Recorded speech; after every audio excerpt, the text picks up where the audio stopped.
Hello dear friends, welcome to our channel. बाल study में आप लोग का स्वागत है। तो आज के इस वीडियो में हम देखने वाले हैं क्लास 9th का चैप्टर ध्वनि। ठीक है, इसका लघुत्तरीय प्रश्न हम लोग करने वाले हैं इस वीडियो में। ठीक है, तो चलिए वीडियो को स्टार्ट करते हैं। तो वीडियो को स्टार्ट करने से पहले अगर आप चैनल पे नए होंगे तो चैनल को सब्सक्राइब कर दीजिएगा और वीडियो को लाइक कर दीजिएगा। ठीक है, तो और कुछ बताना चाह रहे हैं, जैसा कि हमारे चैनल पे सभी चैप्टर का क्वेश्चन आंसर अवेलेबल है। ठीक है, सभी सब्जेक्ट का भी। ठीक है, जैसे फिजिक्स का पूरा ख़त्म हो गया, ये ध्वनि डाल दिए, इसका अब लास्ट ये था। ठीक ना, अब इसका सिर्फ बचा है दीर्घोत्तरीय, जो कि ये कल आ जाएगा। ठीक है, तो ये भी समझिए 9th का फिजिक्स पूरा समाप्त हो गया। बायोलॉजी भी हम समाप्त कर चुके हैं, केमिस्ट्री भी समाप्त कर चुके हैं, और भूगोल, हिस्ट्री, ये सभी का क्वेश्चन आंसर यहाँ पे उपलब्ध है, यानी सभी समाप्त हो गया। ठीक ना, तो हमारे चैनल पे सभी क्वेश्चन अवेलेबल हो जाएगा। ठीक ना, क्वेश्चन आंसर सभी का अवेलेबल है। ठीक ना, तो चलिए ज़्यादा देर ना करते हैं, वीडियो को स्टार्ट करते हैं। तो पहला क्वेश्चन है लघुत्तरीय प्रश्न का पहला क्वेश्चन, अनुप्रस्थ तरंग और अनुदैर्ध्य तरंग में क्या अंतर है? हवा में ध्वनि तरंग किस प्रकार की तरंग है? ठीक है, तो पहले अंतर इसका देख लेते हैं हम लोग। ठीक ना, तो ये देखिए अंतर हो जाएगा इसका। अनुप्रस्थ तरंग में पहला है, इसमें माध्यम के कण तरंग संचरण के दिशा में के लंबवत कंपन करते हैं। ठीक ना, कैसे करते हैं? लंबवत कंपन करते हैं। ठीक ना, जैसे ऊपर में नीचे में, ऊपर में नीचे में, ऐसे करके कंपन करते हैं अनुप्रस्थ तरंग में। ठीक ना, अनुप्रस्थ तरंग में कैसे करते हैं? लंबवत कंपन करते हैं। ठीक, और अनुदैर्ध्य तरंग में क्या होता है कि सीधे जाता है, इसमें माध्यम के कण तरंग संचरण की दिशा में समांतर कंपन करते हैं। ठीक ना, समांतर क्रम, जैसे ये देखिए जा रहे हैं, ये हो गया संपीड़न। ठीक ना, एक जगह मतलब झूर रहे, मतलब समझिए तो एक जगह मतलब बहुत सारा हो जाते हैं। ठीक ना, घना हो जाते हैं, फिर थोड़ा साइड हो जाता है तो उसको विरल कहते हैं, फिर नज़दीक में आता है तो उसको संपीड़न बोलते हैं। ठीक ना, तो ये क्या होता है? समांतर जाता है। ठीक, और ये क्या होता है? ये लंबवत जाता है। ठीक ना, तो याद रखिएगा, अनुप्रस्थ तरंगे लंबवत कंपन कहती है और अनुदैर्ध्य तरंगे समांतर कंपन करते हैं। ठीक, इसका देखिए दूसरा हो जाएगा, अनुप्रस्थ तरंग ठोस और द्रव की सतह पर संचरण कर सकती है। ठीक ना, अनुप्रस्थ तरंग जो है द्रव की सतह और ठोस की सतह पर संचरण कर सकती है। तो दूसरा में है इसका, अनुदैर्ध्य तरंग ठोस, द्रव तथा गैस तीनों में संचरण कर सकती है। ठीक ना, ठोस, गैस तथा तीनों में संचरण कर सकती है। ठीक है, इसका देखिए तीसरा हो जाएगा, तीसरा पार्ट हो जाएगा, यह तरंगे निर्वात में भी गमन कर सकती है, जैसे प्रकाश तरंगे। ठीक ना, प्रकाश तरंगे। अनुप्रस्थ तरंग होता है प्रकाश तरंग, अनुप्रस्थ तरंग होता है क्या? प्रकाश तरंग। तो प्रकाश जो है वो निर्वात में भी गमन कर लेता है, जैसे चंद्रमा पे निर्वात है, कुछ उपलब्ध नहीं है, वहाँ ऑक्सीजन वगैरह कुछ नहीं है, उपलब्ध नहीं है निर्वात है।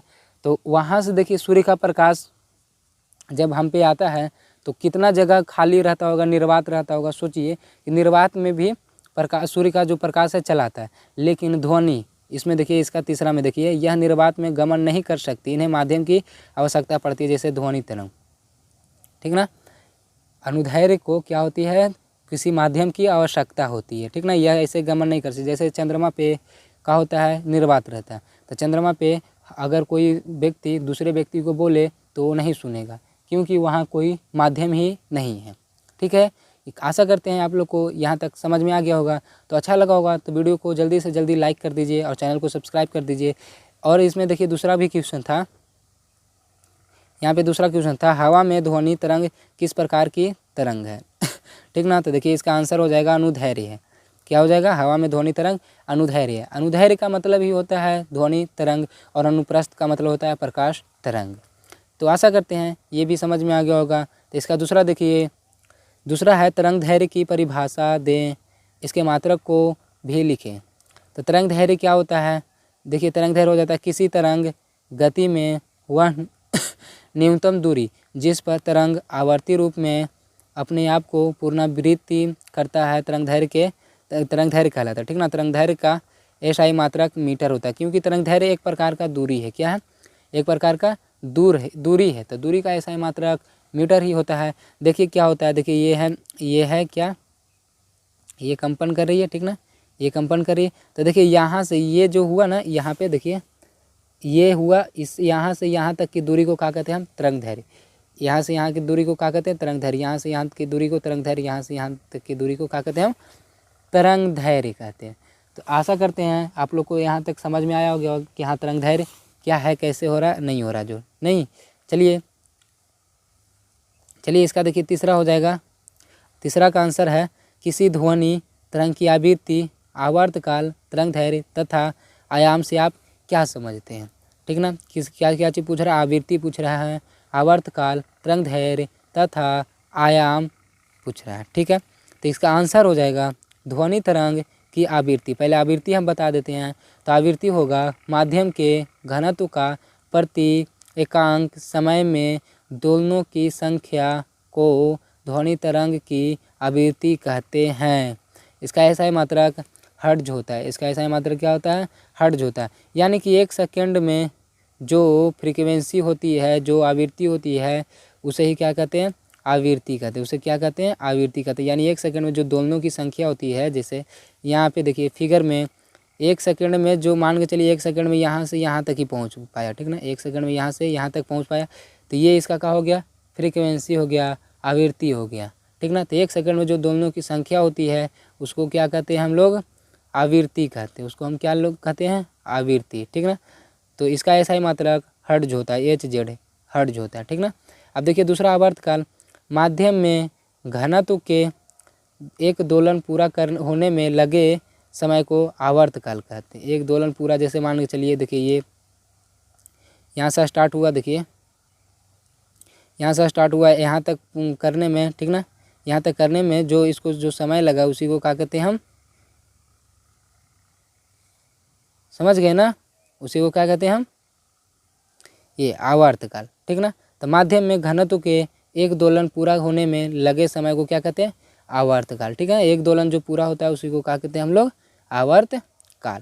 देखिए इसका दूसरा हो जाएगा तरंग दैर्घ्य। तो इसका आंसर हो जाएगा किसी तरंग गति में वह न्यूनतम दूरी जिस पर तरंग आवृत्ति के रूप में तरंग आवृत्ति रूप में अपने आप को पुनरावृत्त करता है। तरंग दैर्घ्य के SI मात्रक क्या होता है, मीटर। तरंग दैर्घ्य का अभी तो उसके पहले देखें थे ना कि तरंग दैर्घ्य क्या है, वो तो देखे थे। तो तरंग दैर्घ्य आप समझ गए ना कि यहाँ से जो ऐसे करके जो रहता है, ये जो कंपन हो रही है, यहाँ से यहाँ तक की दूरी को क्या कहते हैं, तरंग दैर्घ्य।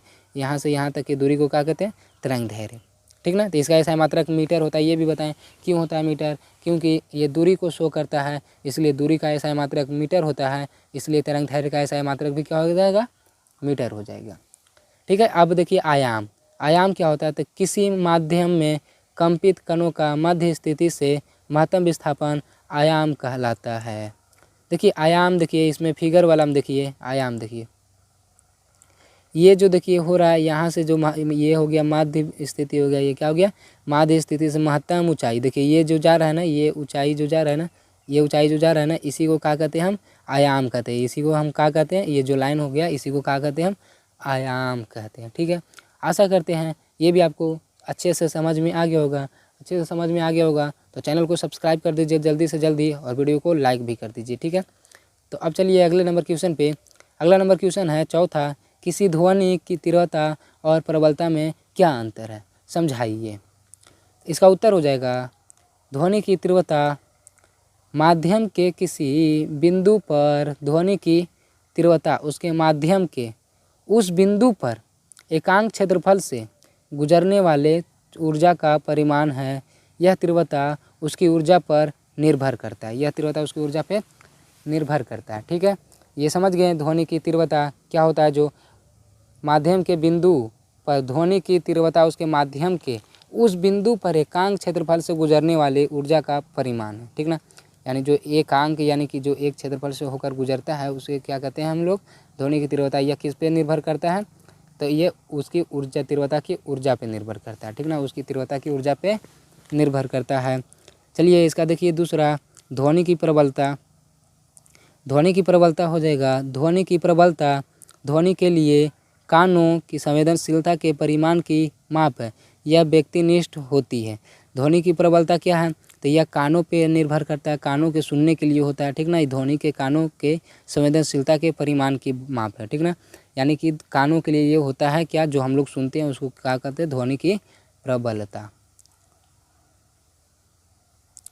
ठीक है ना। समझ गए, ये समझ गए ना आप लोग। ध्वनि की प्रबलता, ध्वनि की प्रबलता जो कि ज़्यादा सुनाई दे रहा है या कम सुनाई दे रहा है, ये हो गया। और ध्वनि की तीव्रता हो गया कि मतलब एक एकांक क्षेत्रफल से कितनी गुजर रही है ऊर्जा, वो बताता है, ठीक ना।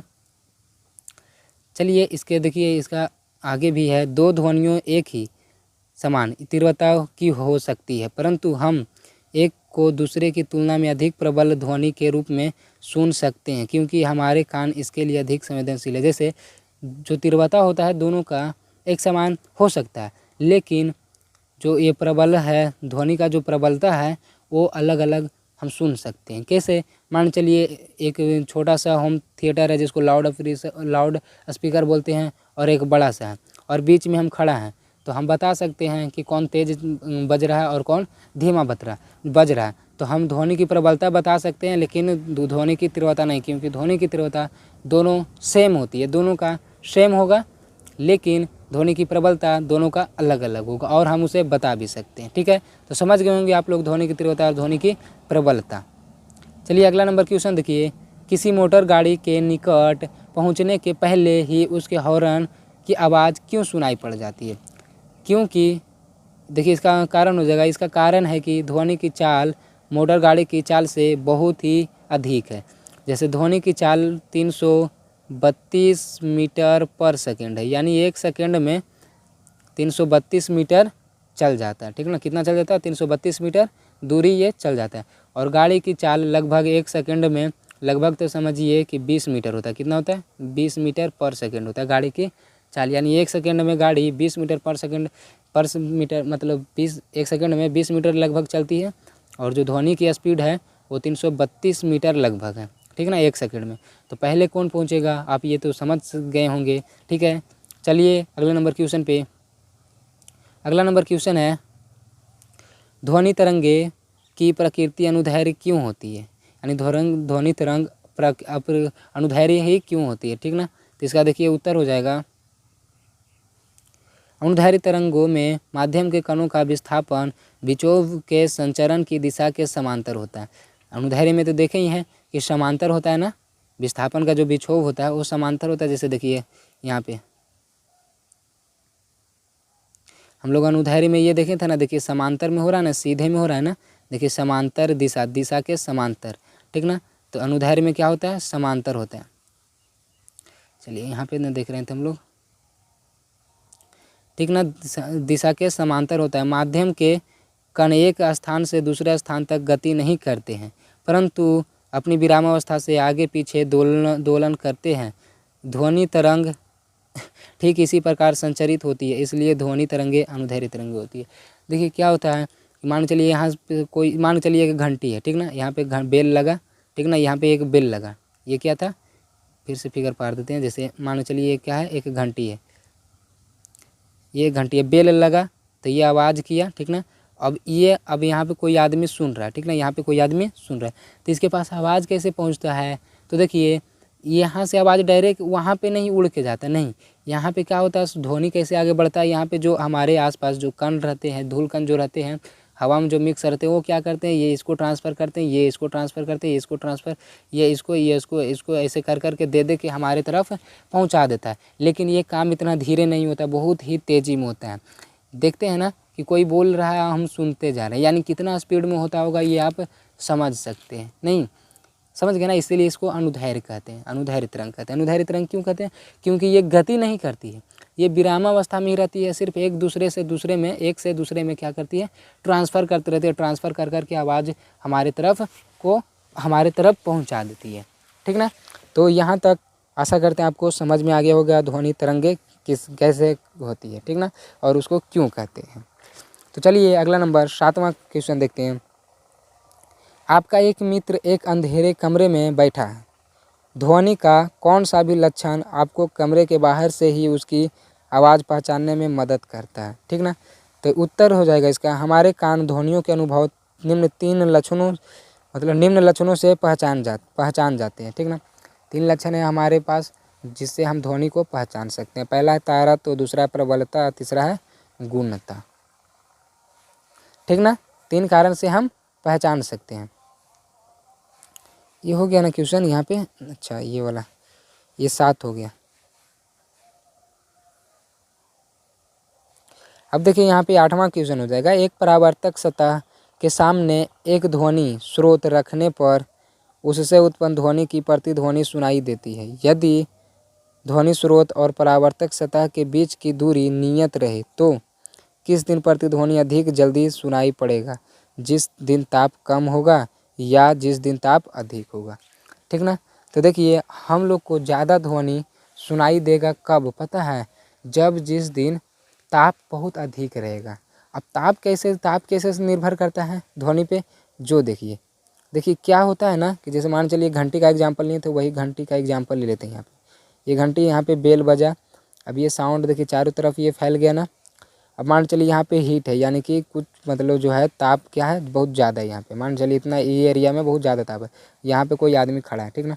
तो क्या होगा ना कि यहाँ से जैसे ही साउंड बढ़ा तो यहाँ पे आया, इधर आया, तो इधर वाला जो ताप में ज़्यादा रहता है ना, तो वहाँ पे जो हवा रहती है इधर से उधर ज़्यादा, यानी वहाँ पर वाला कण इधर से उधर ज़्यादा भागते रहता है, बहुत ज़्यादा स्पीड में रहता है।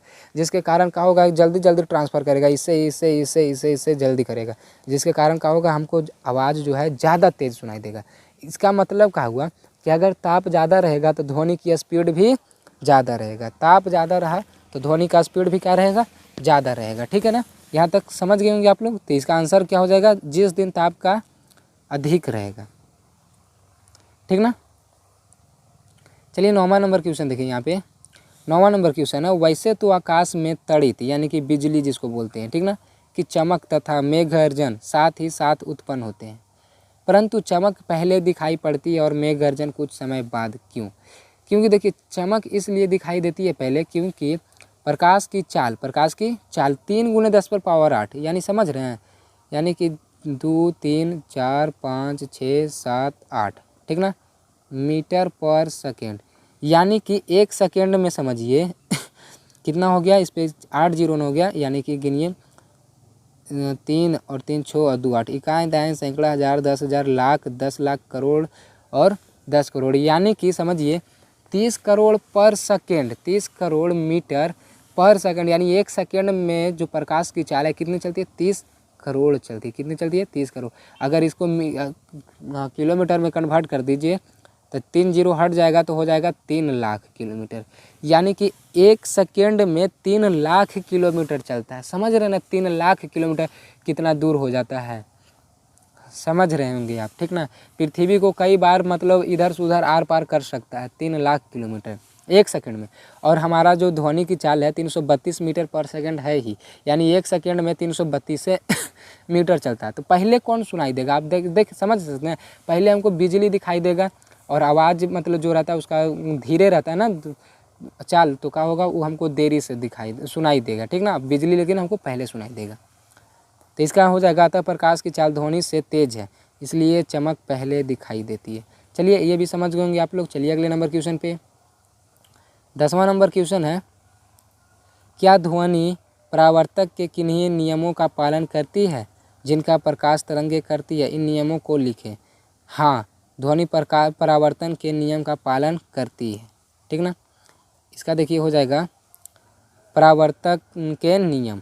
पहला हो जाएगा आपतित ध्वनि, परावर्तित ध्वनि और आपतन बिंदु से परावर्तक सतह पर डाला गया विलंब तीनों एक ही समतल में होते हैं। दूसरा हो जाएगा इसका आपतन कोण और परावर्तन कोण बराबर होते हैं। देखिए कैसे होता है, फिगर से समझिए। ये देखिए फिगर है, ठीक ना। ये देखिए है आपतित ध्वनि, ठीक ना। ये क्या हो रही है, जा रही है आपतित ध्वनि, ठीक ना। और ये यहाँ से ये परावर्तक सतह है, देखिए यहाँ पे नाम भी लिख दिए परावर्तक सतह है। और ये हो जाएगा आपतन बिंदु, यहाँ पे कोण नहीं होगा, आपतन बिंदु कर लीजिएगा, ठीक ना। आपतन बिंदु कर लीजिएगा, ठीक ना। ये हो गया आपतन बिंदु। यहाँ पे आपतन बिंदु है तो आपतन बिंदु पे क्या करती है, आपतित ध्वनि जाती है, वहाँ से टकरा के फिर परावर्तित हो जाती है। परावर्तित ध्वनि हो गया और बीच में इसका क्या है, अभिलंब है। ये क्या है, अभिलंब है, ठीक ना। अब यहाँ पे जितने कोण पे आया ना, जितने कोण पे आया उतने कोण से ही लौट जाता है, यानी कि कोण आई बराबर कोण आर, यानी कि इसको बोलते हैं आपतित कोण, इसको क्या बोलते हैं, आपतित कोण, और इसको बोलते हैं परावर्तित कोण। यानी आपतित कोण बराबर हो जाता है परिवर्तित कोण, दोनों क्या होता है बराबर होता है। यानी जिस अगर 30 डिग्री एंगल पे आए ना, यहाँ से 30 डिग्री एंगल पे आया तो 30 डिग्री एंगल पे ही जाएगा भी, ठीक ना। ये हो गया इसका फिगर, ठीक है ना। आप लोग यहाँ समझ गए ना, यहाँ पर समझ गए होंगे आप लोग कि आपतित ध्वनि, परावर्तित ध्वनि और आपतन बिंदु से परावर्तक सतह पर डाला गया विलंब तीनों एक ही। जो फिगर देखे थे ये क्या था, परावर्तक आपतन बिंदु था, यहाँ पे आपतन बिंदु था, ये परावर्तक सतह था, ये लाइन इधर से गया था आपतित बिंदु, आपतित ध्वनि, और इधर से गया था परावर्तन, ठीक ना, परावर्तक ध्वनि था, जो परावर्तन हो गया था, ठीक ना, टकरा के। अब यहाँ पे था अभिलंब, तो देखिए ये आपतित ध्वनि और परावर्तन ध्वनि, ठीक ना, और ये हो गया क्या, अभिलंब। तीनों देखिए स्क्रीन पे है ही नहीं, है कि नहीं, जो देखिए यानी तीनों एक ही समतल में है ना, तो वही लिखा गया अभिलंब तीनों एक ही समतल में है, एक ही समतल में है ना, तीनों स्क्रीन पे ही है, ठीक ना। अब दूसरा देखिए आपतन कोण, आपतन कोण इसको बोले थे ना, और परावर्तन कोण, परावर्तन कोण इसको बोलते थे बराबर होते, बोले ना कि अगर ये 30 डिग्री पे जा रहा है तो ये भी 30 डिग्री से वापस टकरा के आएगा, अगर ये 90 डिग्री पे जा रहा है ना तो ये भी 90 डिग्री से टकरा कर आएगा, समझ गए ना। चलिए अगले नंबर क्वेश्चन पे, 11 नंबर क्वेश्चन देखिए है, ध्वनि तरंगों के परावर्तन के दो व्यवहारिक उपयोगों का उल्लेख करें। तो पहला देखिए हो जाता है डॉक्टरी स्टेथोस्कोप। स्टेथोस्कोप क्या होता है पता है, ये आला होता है जो कि डॉक्टर जो होता है दोनों कान में लगाकर, और एक जो मरीज होता है उसके धड़कन या पे लगाकर सुनता है। इससे क्या होता है कि मतलब पता चलता है थोड़ा थोड़ा सा, मतलब जो साउंड होता है जैसे कान लगा के उतना सटा के नहीं सुन सकता है, लेकिन जब आला को लगाता है ना तो उसमें से पता चल जाता है कि हाँ कितना क्या चीज़ इसके शरीर में हो रहा है, ठीक ना। और दूसरा हो जाता है हॉर्न, बिगुल, मेगाफोन, लाउड स्पीकर आदि को आगे भाग को परवलयाकार बनाया जाता है ताकि स्रोत से उत्पन्न ध्वनि तरंगे बार बार परिवर्तित होकर श्रोताओं की ओर की दिशा में भेजा जा सके, ठीक ना। ये हो जाता है ध्वनि तरंगों के परावर्तन के दो व्यवहारिक उपयोग का उल्लेख हो गया, ठीक ना। चलिए इसके अगले नंबर क्वेश्चन पे, टाइम भी ज़्यादा हो रहा है, देखिए इसका हो जाएगा प्रतिध्वनि किसे कहते हैं, यह कब सुनाई पड़ती है। तो इसका देखिए उत्तर हो जाएगा किसी विस्तृत अवरोध से ध्वनि के परावर्तित होकर उसे पुनः सुने जाने की घटना को परावर्तित। जैसे हम लोग जो एक रूम में चले जाते हैं, ठीक ना, एक रूम में ऐसे बड़ा वाला सा रूम में चल गए, ठीक ना, वहाँ पे बीच में खड़ा होकर बोल रहे हैं तो क्या होता है मेरा आवाज़ जो होता है गूंजने लगता है, ठीक ना। वो क्या वही उसी को कहते हैं इक्को। इक्को मतलब हो गया प्रतिध्वनि, हमारा आवाज़ टकराता है, ठीक ना, उसी को क्या कहते हैं हम लोग प्रतिध्वनि। प्रतिध्वनि स्पष्ट सुनने के लिए परावर्तक सतह और श्रोता के कम से कम 11 मीटर की दूरी होनी चाहिए। जैसे ये हम क्या है खुद बोल रहे हैं खुद सुन रहे हैं, यानी श्रोता भी हुए और बोलने वाला भी हुआ। अभी ये हो गया परावर्तक सतह, यानी यहाँ से जैसे बोल रहे हैं तो क्या हो जा रहा है, यहाँ पे टकरा रहा है, टकरा के फिर उधर आएगा ना, मेरे पास भी आएगा ना, तो लगभग कितना दूरी होना चाहिए, तो 11 मीटर की दूरी रहेगा ना, तब हमारे पास टकरा के आएगा, नहीं तो नहीं। अगर छोटा कमरा में हम जाके चिल्लाते रहें तो आवाज़ टकरा के नहीं आएगा, कमरा चाहिए हमको बड़ा, ठीक है। देखिए अगला नंबर क्वेश्चन देखिए आ ही गया क्वेश्चन जो अभी बोले थे, छोटे कमरे में प्रतिध्वनि क्यों नहीं सुनाई पड़ती, क्योंकि देखिए उसका जो मतलब श्रोता से दूरी जो होता है 11 मीटर से कम होता है, इसीलिए नहीं सुनाई देता है, ठीक ना। चलिए देखिए 14 नंबर क्वेश्चन देखिए, श्रुति निर्बंध किसे कहते हैं और इसका मान क्या होता है। तो मनुष्य द्वारा सुनी गई ध्वनि का प्रभाव उसके मस्तिष्क में लगभग 1/15 सेकेंड तक रहता है, इसे श्रुति निर्बंध कहते हैं। जो हम लोग बोलते हैं ना तो कितना समय के लिए दिमाग में हम लोग के लिए रहता है, हम लोग का रहता है, तो मात्र 1/15 सेकेंड, यानी 1 सेकेंड का 15 भाग कर दीजिए, उतना देरी तक हम लोग के मतलब मन में जो है दिमाग में जो आवाज़ सुनते हैं वो रहता है। जैसे हम बोल रहे हैं तो क्या हो रहा है, हम बोल रहे हैं आप सुन रहे हैं, वो निकलते जा रहा है, ठीक ना, फिर तब तो दूसरा एंट्री कर रहा है, अगर वो ना निकले तो फिर दूसरा कुछ बोले तो नहीं सुन पाएगा। जैसे कभी कभी कोई आदमी जो रहता है 2 बार बोल देता है, मतलब एक बोल रहा है एक और बोलने लगता है, तो सुनने वाला जो रहता है कहता है हम फिर से बोल, काची बोला जो ना सुने, हम कोची बोला जो फिर से बोलो, ऐसी बोलता है ना ठेठ हिंदी में। तो वही होता है, क्या होता है ना कि जैसे दोनों साथ में बोल दिया तो उसको टाइम ही नहीं मिला, जैसे इतना तक तो रहना चाहिए तब ना दिमाग में, और उतना तक रहवे नहीं किया, मतलब जैसे उसको टाइम ही नहीं दिया, दोनों साथ साथ बोलने लगा, तो कोई किसी का बात नहीं सुन पाता है, ठीक ना। चलिए देखिए अगला नंबर क्वेश्चन पे।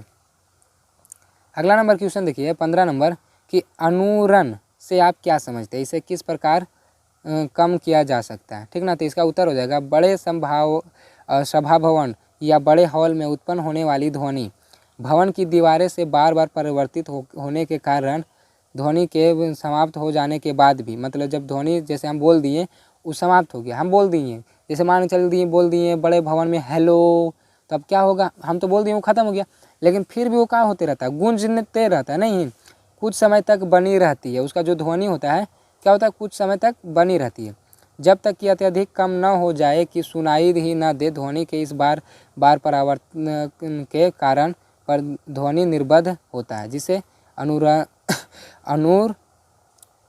कहते हैं, ठीक ना, अनुरणन कहते हैं। समझ गए ना, अनुरणन किसको कहते हैं, जो हम लोग चिल्लाते हैं कोई सभा वाले भवन में या कुछ भी जो बड़ा रहे घर, उसमें हम लोग चिल्लाते हैं तो क्या होता है, हम बोल दिए ख़त्म हो गया मेरा आवाज़, लेकिन उसमें गूंजते रहता है। जैसे हेलो बोल दिए तो उसमें होता रहेगा हेलो हेलो हेलो, यानी पूरा धीरे धीरे धीरे धीरे ख़त्म होता है। जब तक ख़त्म ना हो, जब तक पूरा पूरी ख़त्म ना हो जाए उसे हम ध्वनि निर्बद्ध कहते हैं, होता है क्या होता है परावर्तन के कारण ध्वनि निर्बद्ध होता है, और इसे ही क्या कहते हैं हम अनुरण कहते हैं, अनुरणन कहते हैं, ठीक ना। अब देखिए पूछ रहा था इसका, देखिए और कुछ पूछ रहा था इसमें, देखिए इसे किस प्रकार कम किया जाता है, ठीक ना, इसे किस प्रकार कम किया जाता है। तो देखिए कम कैसे किया जाता है, जो देखिए इसका आंसर दूसरा का देखिए, इसे कम करने के लिए सभा भवन या बड़े हॉल में उसकी दीवारों तथा छत पर वैसे पदार्थ जैसे कि फाइबर मतलब प्लास्टिक बोर्ड अथवा बड़े बड़े पर्दे लगे होते हैं। सभा भवन में बैठने के लिए बने सीटों के पदार्थ भी कुछ चुने जाते हैं जो ध्वनि का अवशोषण कर सके, ठीक ना, यानी कि गूंजे नहीं आवाज़ सभा भवन में। जैसे मान के चलिए राष्ट्रपति या कोई भी भाषण दे रहे हैं सभा भवन में, ठीक ना, अब दे रहे हैं भाषण तो क्या होगा, वहाँ पे गूंजने लगेगा नहीं, अब वहाँ पे गूंजने लगेगा तो फिर तो दिक्कत हो जाएगा, इसीलिए उसको ऐसा बनाया जाता है जैसे फाइबर ये सभी का दिया जाता है, वो तो आपको पता ही होगा, फाइबर ये सभी यानी प्लास्टिक ये सभी का रहेगा तो वहाँ पे आवाज़ टकराता नहीं है, ठीक ना। चलिए 16 नंबर क्वेश्चन पे देखिए, 16 नंबर क्वेश्चन है पराश्रव्य तरंगों का उपयोग वस्तुओं को साफ करने में कैसे किया जाता है। देखिए पराश्रव्य तरंगे इसका आवृत्ति बहुत ही अधिक होता है, आवृत्ति बहुत ही अधिक होता है, 20,000 से ज़्यादा होता है, 20,000 से क्या होता है ज़्यादा होता है। आवृत्ति अधिक होने का मतलब समझ रहे हैं, जितना अधिक रहेगा ना, अधिक कहने का मतलब ये नहीं कि बहुत तेज हो जाता है। जैसे हम लोग 20 हर्ट्ज से लेके 20,000 हर्ट्ज तक सुन सकते हैं और 20,000 हर्ट्ज से के बाद नहीं सुन सकते हैं। अच्छा आप लोग मन में सोचे होंगे कि अच्छा 20 हर्ट्ज से 20,000 हर्ट्ज तक सुन सकते हैं, तो 20,000 हर्ट्ज से ज़्यादा काहे नहीं सुन सकते, भले कान खराब हो जाएगा लेकिन सुन तो सकते हैं ना। नहीं, 20,000 हर्ट्ज से अधिक हो जाता है ना तो इतना ना सुरीली हो जाता है, इतना ना सुरीली हो जाता है कि हम लोग को सुनाई ही नहीं देता है, ठीक ना। आवृत्ति ज़्यादा होने के कारण, उसका हर्ट्ज ज़्यादा होने के कारण ये नहीं कि आवाज़ तेज़ निकलता, नहीं, आवाज़ तेज़ से उसको लेना देना नहीं है, वो बहुत ही ज़्यादा सुरीली हो जाता है। थोड़ा सा घन, जैसे मोबाइल कैसे हैंग, मतलब जब उसको अति में रख देते साइलेंट में तो कैसे घन घन घन घन करता है, उस तरह से होता है, उससे भी कम होता है, समझे। तो उस सब का उपयोग किया जाता है, जैसे महंगा घड़ी ये सभी साफ़ करने के लिए, और महंगा जैसे कोई नेता वगैरह हो गया या कोई अमीर आदमी जैसे मुकेश अंबानी अडानी ये सभी का कपड़ा जो साफ़ किया जाता है, ठीक ना, उसी से पराश्रव्य तरंगों से किया जाता है, ठीक है ना। उससे क्या करता है कि धीरे धीरे मतलब हवा देता है, थोड़ा सा घन घन करता है, ठीक ना। घन घन करने से क्या होता है कि उसके जो मतलब थोड़ा सा जो मैले हुए रहते हैं ना, वो क्या होता है धीरे धीरे करके गिर जाता है। ऐसा थोड़ा ना कि हम लोग तरफ गांव वाले जैसे थोड़ा ना कपड़ा गंदा हो जाता है कि मिट्टी लग गया, ये लग गया कि साबुन से बोल का ज़रूरत पड़ेगा, वो सब तो हमेशा गाड़ी में घूमते रहता है, तो वहाँ मिट्टी के थोड़ा ना लगेगा, थोड़ा सा बस खाली गंदा जैसा हो जाता है, इसीलिए उसको वैसे करके साफ़ किया जाता है, ठीक ना। क्योंकि वो सभी जो उन लोग के कपड़े होते हैं बहुत ही महंगे रहते हैं, मतलब 1 लाख 2 लाख के रहते हैं। अब उसको सर्फ साबुन से थोड़ा ना सफ़ा कर सकते हैं। तो ये वाला आप पढ़ लीजिएगा, हम इसको बता दिए हैं ना, आप इसको पढ़ लीजिएगा। 17 हो जाएगा, 17 का देखिए कंसर्ट हॉल, यानी कि क्या हो गया, बड़े सभा भवन में हॉल की छतें वृत्ताकार क्यों होती है। तो देखिए इसका वृत्ताकार मतलब समझ है, जैसे ये नीचे से देखिए उठा हुआ और ऊपर से ऐसे करके रहेगा, ठीक ना, वृत्ताकार रहेगा। क्यों रहता है, जो देखिए परावर्तित ध्वनि सीधी ध्वनि के साथ अत्यंत ही अल्प समय में श्रोता तक पहुँच जाती है। जो ध्वनि की प्रबलता की वृद्धि में सहायक होती है। इस प्रकार स्टेज से दूर बैठे श्रोता को भी भाषण सुनने में कठिनाई होती है। देखिए क्या होता है कि जो मतलब जो बोला तो परावर्तित ध्वनि हुआ ना, सीधी ध्वनि के साथ अत्यंत ही अल्प समय में श्रोता तक पहुंच जाती, बहुत ही जल्दी जल्दी पहुंच जाता है, नहीं समझे। जैसे क्या हुआ कि ऐसे सीधे रहेगा, ये ऐसे ही छत हो गया, अब ऐसे सीधे यहाँ पे गया तुरंत ऐसे नीचे टकरा जाएगा नहीं, यानी लेकिन क्या होता है कि जैसे अब मान के चलिए इसको ऐसे करके बना दिए, ये ऐसे घेरा ऐसे करके बना दिए, तो ये देखिए यहाँ पे जाएगा, तो अब ऐसे ही आएगा, कैसे आएगा ऐसे, क्योंकि ये देखिए वृत्ताकार है ना, तो थोड़ा सा ज़्यादा मतलब समय लेगा ना वो जाने में। अब थोड़ा सा ज़्यादा समय लेगा तो यानी कि जो श्रोता है यानी सुनने वाला है उसको आसानी से बार बार सुनने के लिए मिलेगा, और नहीं तो इधर से बोलेगा बार बार उसके पास पहुँच रहा है तो वो सुन ही नहीं पाएगा। समझ गए ना। ये आप चैनल को सब्सक्राइब नहीं किए होंगे तो चैनल को सब्सक्राइब कर दीजिएगा और वीडियो को लाइक कर दीजिएगा, और आपको कैसा लगा एक कमेंट जरूर कर दीजिएगा, ठीक है। तब तक के लिए मिलते हैं अगले वीडियो में। जय हिंद, जय भारत।